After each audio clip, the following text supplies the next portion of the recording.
This episode is brought to you by Marvin Planning Consultants. Marvin Planning Consultants, established in 2009, is committed to their clients and professional organizations. Their team of planners has served on chapter, division, and national committees, including as the Nebraska chapter president. In addition, they are committed to supporting their chapter in various APA divisions.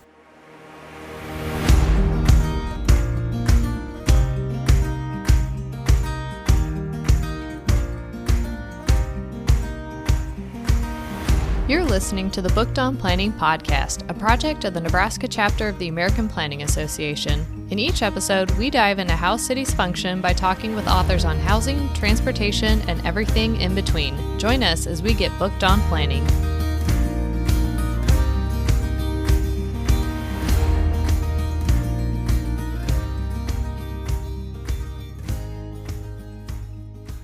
Welcome back, bookworms, to another episode of Booked on Planning. In this episode, we talk with Anna Zivarts about her book, When Driving is Not an Option, Steering Away from Car Dependency. This was just one of many great transportation books published by Island Press last year that we were able to cover on the show. We tied into a lot of the concepts that are in those other books as well, like building safe, accessible streets and valuing moving people over moving cars. And Anna mentions a focus to try to tie in disability advocate groups into the work of transportation advocacy, working towards better built streets. It was such an eye-opening book. I'd like to try to do the Week Without Driving challenge with some of Lincoln's city leaders. The conversation really made me think about how car dependent I am and how much harder things would be if I couldn't just hop in my car.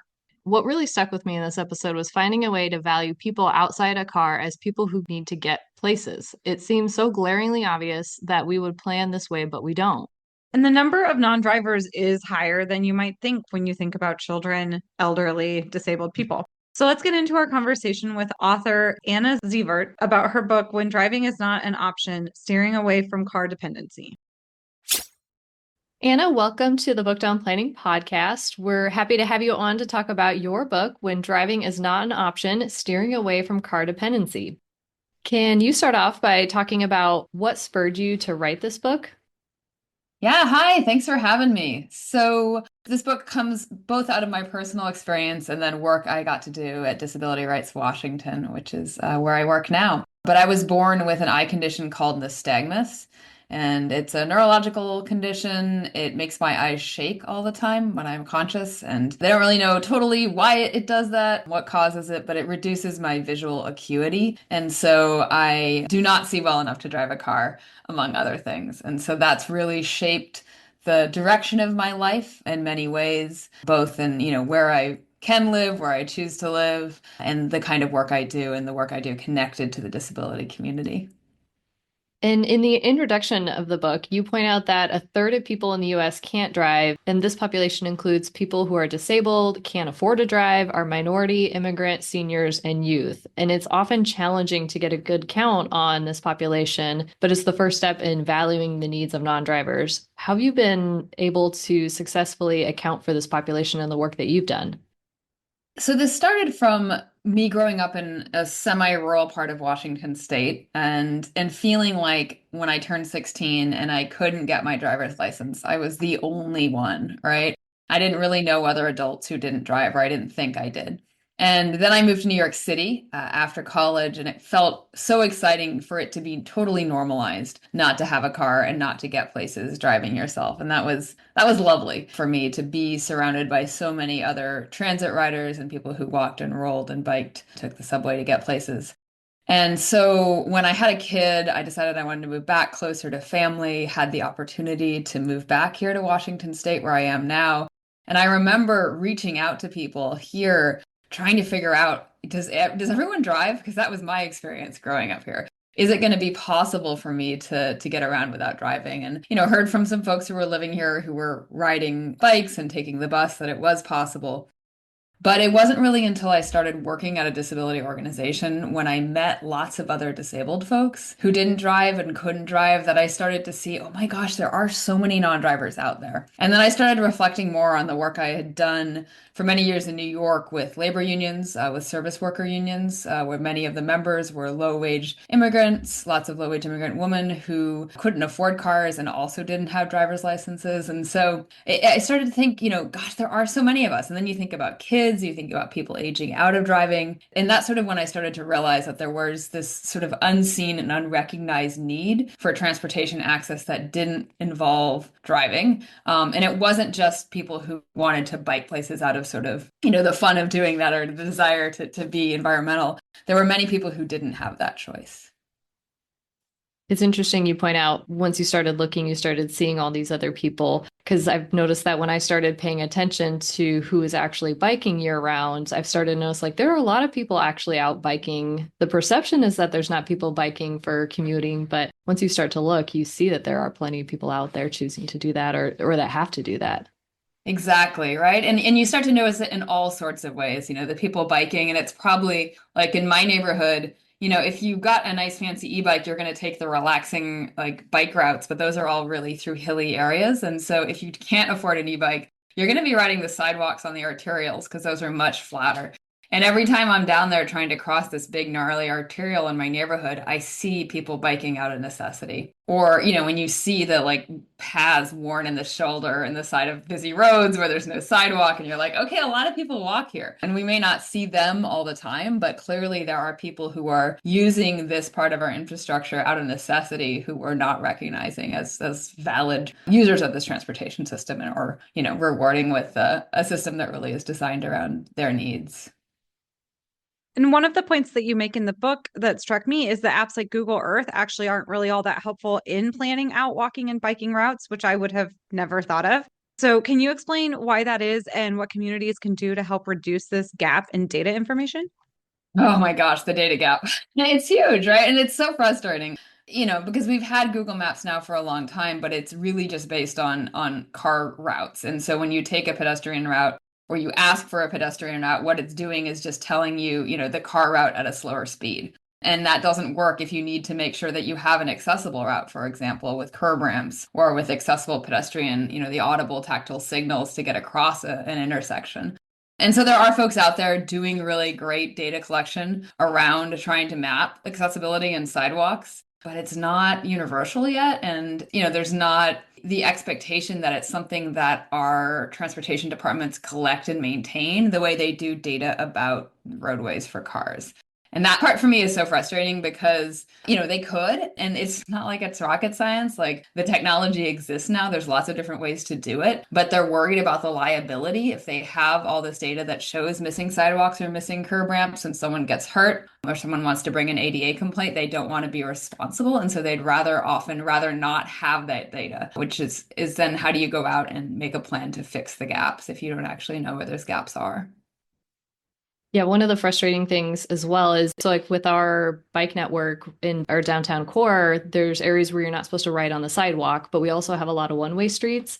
And most people rely on Google to map you where you're going. You're not going to look at a bike map and say, I'm going to take this route. And I tried mercilessly to get Google to update their routing so they would stop sending bicyclists down the wrong way of a one-way where they weren't supposed to be on the sidewalk. And it's just like pulling teeth to work with Google if you have the data even to get them to update it, because a lot of people rely on that versus another separate app, or if they were just trying to go to GIS and on a web-based website to find a route.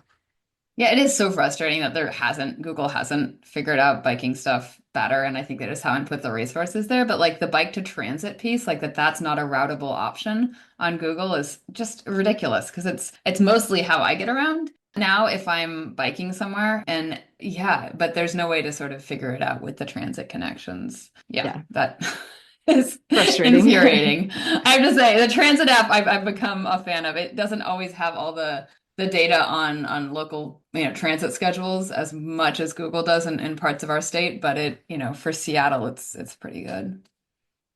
So in the chapter on what non-drivers need, you talk about ADA transition plans, but that many of these lack minimum requirements and there's really no accountability for making them do that. I know in our community, there's some funding concerns with the newly adopted PROAG, the Public Right-of-Way Accessibility Guidelines for non-transportation listeners, because it has so much more force behind it than the last version. It seems hopeful that there'll be a lot of meaningful upgrades in our public right-of-way as a result. Do you agree, or what do you think about the latest PROAG? I'm excited that it finally got passed and it's, it's there. I was actually, it's funny because I was actually just working on a new op-ed this morning around ADA transition plans. And we've been lucky in that we've had a very proactive and supportive state DOT who last September put out notice to all the local jurisdictions that they pass through federal funding to, that those local jurisdictions were required by January 1st to submit transition plans to the state DOT for evaluation to make sure they met minimum requirements. If they don't, then they're not going to be eligible for federal funding. So I'm hoping I was actually just put an email out to our state DOT to check in about what percentage of the local jurisdictions have submitted those plans and have met the requirements. But, and many state DOTs aren't doing that. And there are many communities that don't have these transition plans or they don't have the data, right? Going back to the data question, they actually don't know where they're missing curb ramps or where their curb ramps are not compliant. And with the PROAG updates, I think that there's going to be a lot more work to do too with updating all of this. So I was surprised to learn the ADA assessments for pedestrian environments don't look at things like sidewalk slope, minimum effective width, or even like lighting for the environment. And why do you think there are such glaring gaps in the ADA requirements? Like that's the whole point of the ADA, to my understanding. And how do we fix that? Yeah, I mean, so I am not an attorney and not an ADA compliance specialist. So I like to preface everything I say by that because part of that is because I think that while the ADA has helped us in many ways make our environments and our communities, our institutions more accessible, there's a lot that it just doesn't cover. And, part from when the era in which it was written and partially because standards evolve, best practices evolve.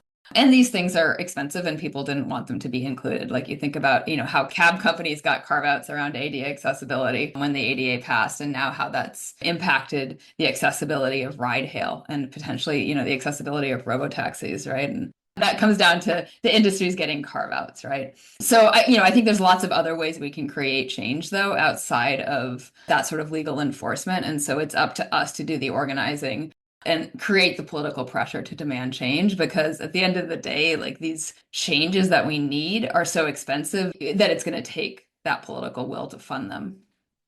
At least locally here in Lincoln, that's been really successful is when federal funding has ADA requirements tied to it. So we're getting a lot of bus stop upgrades because a certain percentage of our transit agency's funding has to be used towards ADA accessibility upgrades. And then anytime we have a federal road project, we always are upgrading all of the curb ramps and any really bad sidewalks that are adjacent to that roadway to meet ADA standards. I'd like to think we would do it anyways, but I know that a big piece of that is the federal funding requirements that we have. Yeah, no. And I think we could be doing that with, all the pass-through dollars, right? Both federal and if you have a state where it's possible to have the state make requirements around complete streets, for example, and funding that they give to local projects, right? That it's possible to create more pedestrian-friendly environments, more accessible environments. But I think the other flip side of that is, and something that we've run into a lot here in Washington State is, okay, fine. You have this like 8-lane highway and you have lovely sidewalks with lovely ADA compliant curb ramps, but it's still this awful pedestrian environment because of the noise, because of the high speed traffic, because of the inherent risk of crossing in that situation or just being hit by a car that leaves the roadway. And so I think if we really want to talk about accessibility, we have to talk about reducing vehicle miles traveled and reducing those environments where we have a lot of high speed, high volume cars so that we create less car dependent communities. So one of my favorite comments in transportation planning, which I'm not a transportation planner, so Stephanie is educating me, but we talk about cars leaving the roadway like they weren't driven off of the road. Yes. They have no whatever. They just left the roadway. Yeah. No, somebody drove them off the road. That was an action. I think there's two sides of that though, right? Because it's like, there's the like, okay, the drivers are doing dangerous things, but also we've like systemically designed these roads for cars to go really fast, right? So it's both. Absolutely. It is both. Absolutely. And speaking of expensive, another challenge you identify is sidewalk maintenance. Most cities take the position that sidewalk maintenance is the property owner's responsibility. Lincoln, ironically, for repairs, not necessarily like snow scooping and whatever, but if for repairing, it's supposed to be the city's responsibility, but we have no money to do it.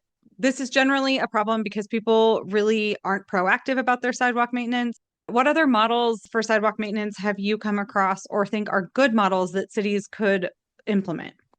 I mean, this one's so tricky because it comes down to funding, right? And if the city doesn't have funding to just fully be responsible for it, then or how do you transition to that system? I know Denver, right, passed a big transportation levy, but then everything got more expensive. And so then they had to sort of reevaluate the assessments and extend the timeline for when their sidewalk network was going to be complete and repaired pretty dramatically. In Seattle, we have, huge problems. It is the individual property owner's responsibility. But there's equity implications, right? If you're saying, okay, this homeowner who's a retiree doesn't have any income to do this, and then has this giant tree root uplift situation that they are responsible for paying for. So I like the idea. I think Oakland and some other places have tried with liens put on the property, and then when the property is sold, that funding is collected. And so as a way to get some funding, but without having to put people in a hard spot in the short term. But, that's more complicated. I guess in my dream world, it would be, something that the city is responsible for. But I guess you've seen in Lincoln that it's not, right? That if there's not the funding to do that, then it just doesn't happen and it's not being prioritized. So I think, we see just sort of broadly maintenance of all our roadway systems is a problem where we're continuing to expand highway capacity and fund new sorts of infrastructure projects to expand capacity without having the funding really to maintain and repair what we need to keep the existing system running. And I just want us to keep on thinking that the sidewalks are part of that existing system and part of what we should be calculating when we think about that upkeep and that backlog of maintenance. Yeah, and one issue that we have here with new sidewalk construction with single family or residential subdivisions is the sidewalk gets put in when the house gets put in, and it is part of their fees when they do that. So if you have like a house that doesn't get put in for 10 years, it's like the last in the subdivision, you'll have a break in the sidewalk network. Or we have a lot of older neighborhoods where the lot never developed. So the sidewalks go along and then all of a sudden disappear. And Ugh. because no one developed it, it never got put in, and the city doesn't pay to put those in. And then you get the whole issue of homeowners that don't want sidewalks in front of their homes if they weren't there to begin with, because they don't want to maintain those sidewalks or plow the snow or anything like that. So it's always so many issues with what seems to be a super simple concept.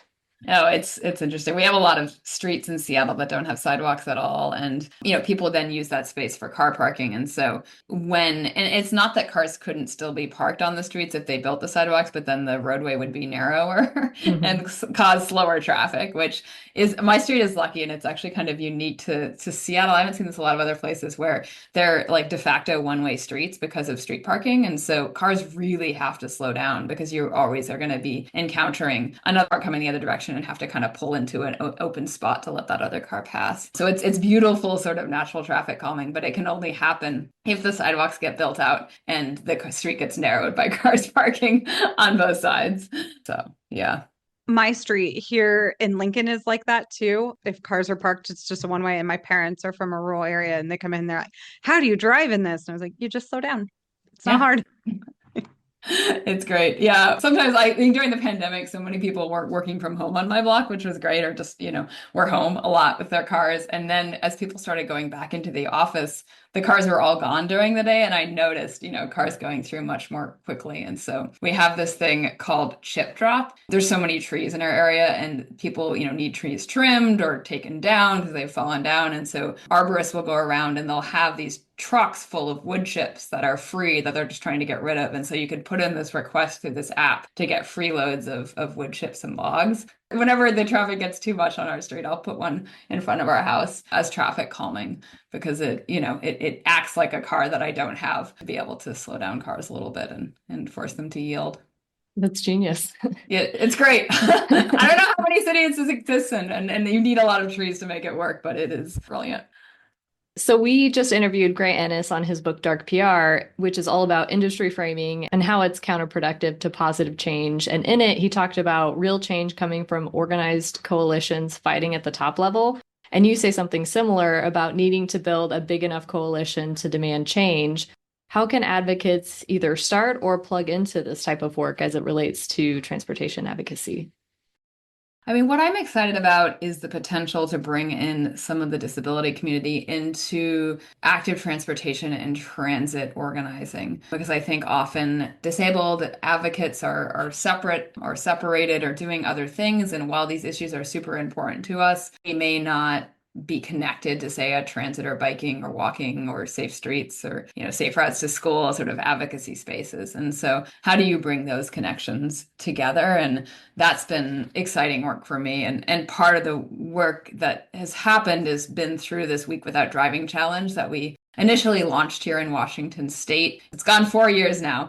2 years ago, we partnered with America Walks to be able to allow it to grow nationally. And America Walks has really taken it and run with it. And last year, we had participants in all 50 states through that partnership. And that's a way for local groups who, want to highlight what it's like in their communities to get around without driving, can partner with disabled folks, disabled organizations to highlight those experiences and bring them forward and educate elected leaders and other decision makers about the gaps in the system, where that bus doesn't run, what happens when it stops running at 5 or 6 p.m. on Saturday nights, how do you get home from dinner, how do you get somewhere on Sunday if there's not Sunday service, or if the sidewalks aren't plowed, or there's no lights and you're trying to get across the street to a bus stop in the dark with your kids. Like all these experiences that those of us who can't drive have all the time, but people who have that option to drive may not realize. And so that's been part of that coalition building.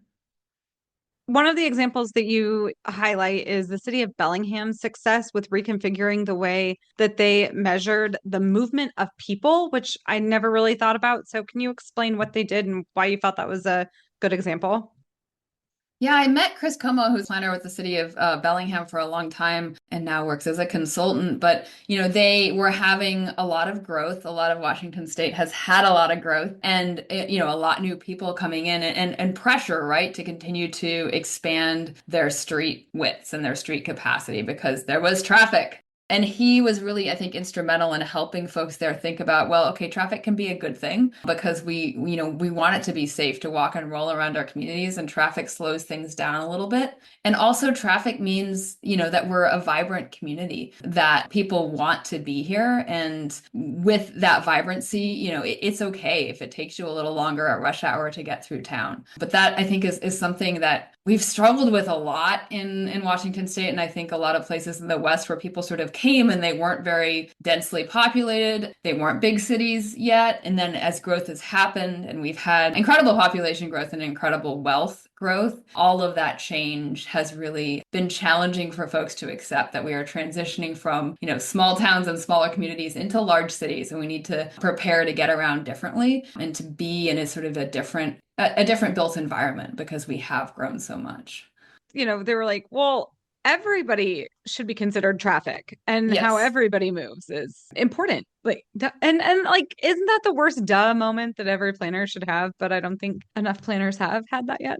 Oh my gosh, I know, right? And we are a very tech-friendly town here in Seattle. I was just blue sky, what are we calling it? Bleeding yesterday about our mayor was quoted in this article in the tech media about how Amazon has required everyone to go back to work 5 days a week, and everyone's really worried about what that's going to do for traffic volumes in our city. And he was like, well, AI is going to solve it. And it just, I think this idea that AI and the AI he was referring to was our intelligent traffic signals that, can only count people moving in vehicles. They don't have a way of measuring people moving outside of vehicles yet, based on cell phone signals and the movement of them in cars. But whatever reason doesn't work if you're not in a car with, your pace. And so, yeah, just we can have this whole system based around moving cars and increasing, their vehicle throughput.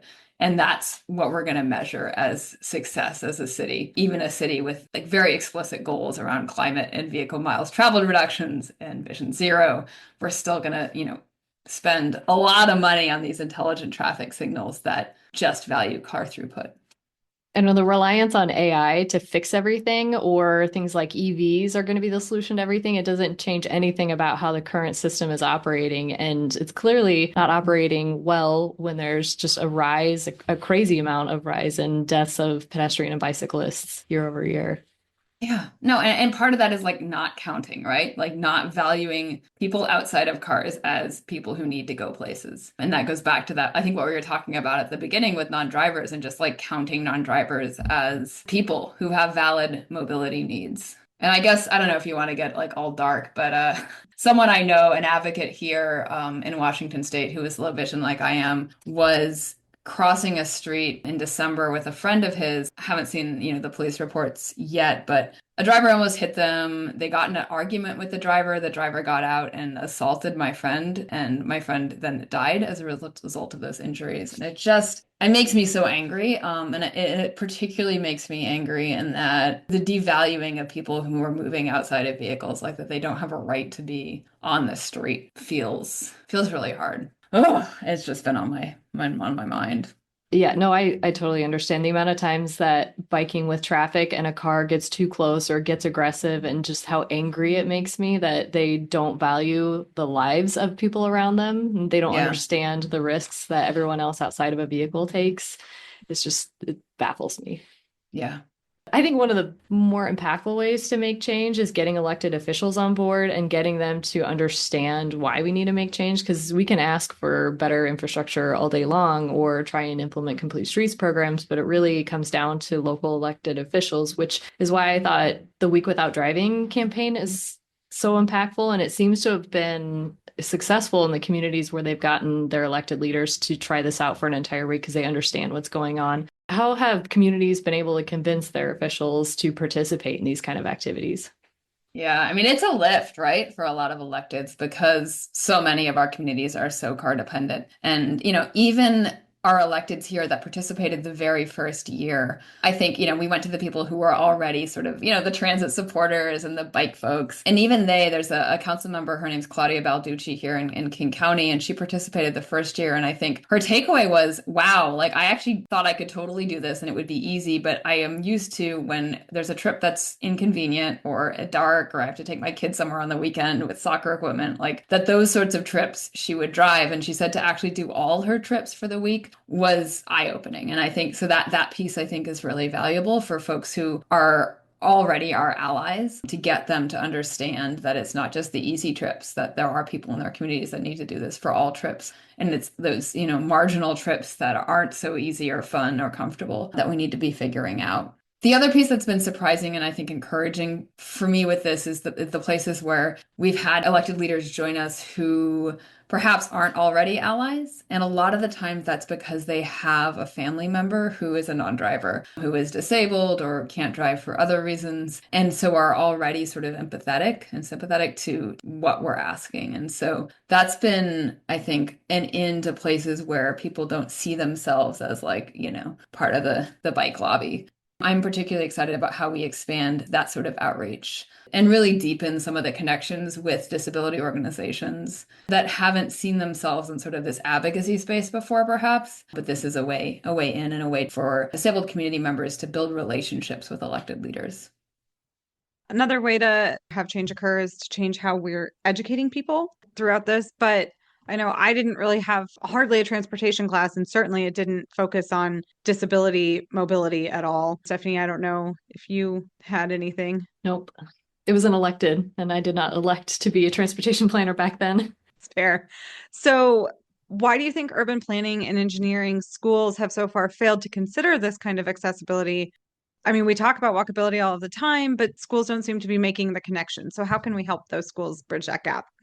Oh my gosh. I mean, I do feel like part of this comes down to like valuing non-drivers and first of all, recognizing that non-drivers exist. And like, I think there's this notion, okay, they exist, but they're children or old people, and those people are just in this like liminal state. They're only going to be there, young people or very old people for a very little time. And so therefore we can write them off, and actually recognizing, right, that there's always a lot of young people.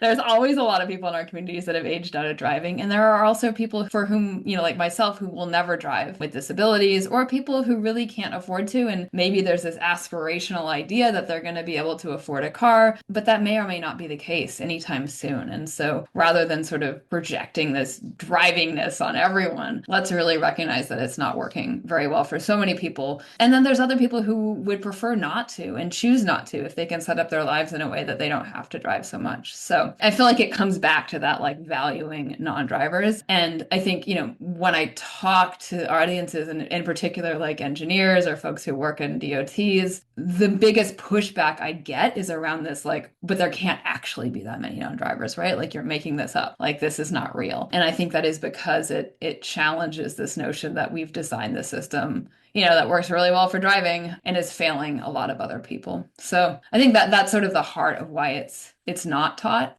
Well, and I think that it's so interesting that we don't value that, because disability is technically the one box that, like, almost anyone could potentially enter at any point in their life. You don't know what is going to happen. You could end up in that space where you're perfectly fine in quotation marks, and then you have to learn how to navigate a new normal, and that number could just always be expanding. So why would we devalue what would be a large population?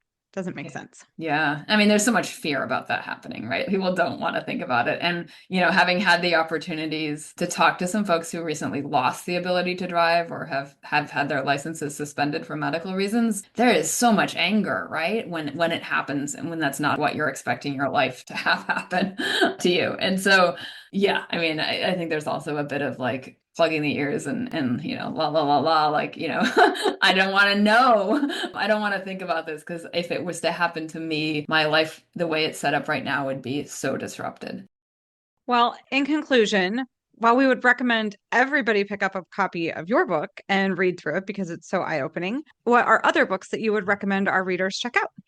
Yeah, I loved this question when you sent it to me. I was like, oh my gosh, I'm gonna have to, because I've been reading a lot lately, and part of it's that I'm really interested in sort of understanding more about other low vision and blind authors. Yeah, and so that led me to a book called Exploding the Phone by Phil Lapsley. It's not a new book, but it's about phone hacking and a lot of blind folks involved in the early eras of phone hacking and communities online. And I know it's a little bit outside of just, like, strict planning, but these sort of virtual communities in the beginning of what is sort of the web in many ways, I thought was super interesting. And then the other book I wanted to recommend, and this is a bit more sort of standard planner, Bartering with the Bones of Their Dead by Laurie Arnold. And this one is from Washington State, but I think could be and should be really interesting to folks nationally. Laurie Arnold's part of the Colville tribe, and this is about sort of the history of that tribe. They're in Northeast Washington State, a huge part of our state, actually, and tribal politics, and trying to make decisions about tribal governance, which I've been super interested in governance questions lately in the context of transit. But this one was just, not a history that I had learned about growing up here in Washington State, and I think something that is well worth a read. I always love when our authors give us some kind of on the edges of planning books, because I think it really helps expand your understanding or your knowledge within the subject and gives you a better context. Yeah, I wanted to give you some stuff that, isn't just the latest. I mean, I love all my other Island Press authors, and there's lots of good stuff, but I feel like everybody hears about those books already. So here's some different ones. Yeah, exactly. Yeah. We promise we are covering the Island Press books. They are great books. They are great books. Island Press is wonderful. I have to say, it's been just wonderful to work with a nonprofit press, too, that really is mission driven and has made it possible for me to get out there and get the word out and really help share the book. And it's not all about the bottom line. So that's great. Well, Anna, thank you so much for joining us today to talk about your book, When Driving is Not an Option, Steering Away from Car Dependency. Thank you, guys. Thanks for the wonderful interview, and take care.